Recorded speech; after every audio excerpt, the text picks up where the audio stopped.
মধ্যপ্রাচ্যে যুদ্ধ পরিস্থিতিতে জ্বালানি সরবরাহে টান পড়ায় রাজধানীতে বন্ধ রয়েছে অনেক পেট্রোল পাম্প। শুক্রবার সাপ্তাহিক ছুটির দিনেও ঘণ্টার পর ঘণ্টা দীর্ঘ লাইনে দাঁড়িয়ে তেল সংগ্রহ করতে দেখা যাচ্ছে গ্রাহকদের। পেট্রোল পাম্প মালিক সমিতি জানিয়েছে, চাহিদার 10 থেকে 50% পর্যন্ত কম তেল সরবরাহ থাকায় এমন অবস্থা। সেলিম মালিকের রিপোর্ট।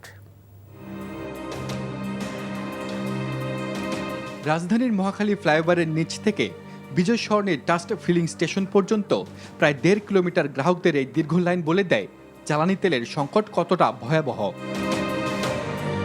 রেশনিংয়ের মাধ্যমে সময় বেঁধে দিয়ে পাম্পগুলোতে তেল দেওয়া হচ্ছে, এতে বিপাকে পড়েছেন অনেকে। 200-র বেশি সার্ভিস ও ফিচারে লেনদেনের সব বিকাশ অ্যাপে সম্ভব। বাজে 1:08 আর লাইনে দাঁড়াচ্ছি ওইখানে 9:45-এ। সকাল 8:30 থেকে এখন 1:30 ঘন্টা হয়ে গেছে। এ পর্যন্ত এই তেলের সিরিয়ালে আছি।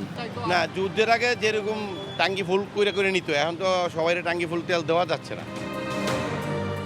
এদিকে ঢাকার বেশিরভাগ পাম্পগুলোতে জ্বালানি তেলের সংকট। এক পাম্প থেকে অন্য পাম্পে ঘুরেও তেল পাচ্ছেন না অনেক গ্রাহক।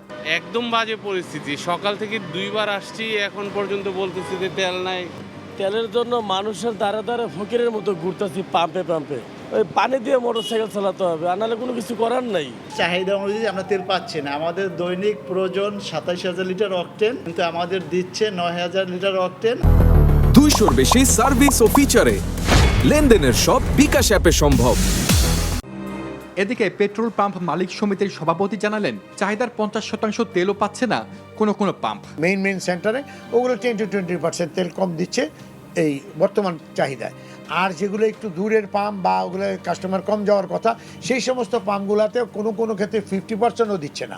গ্রাহকদের তেল মজুত করে রাখার প্রবণতা সংকট আরো ঘনীভূত করেছে বলেও জানান তিনি। প্যানিক বাইংটা দূর করেন, প্যানিক বাইং দূর করলে অটোমেটিকলি দেখবেন সব নর্মাল হয়ে গেছে। সেলিম মালিক, NTV নিউজ, ঢাকা।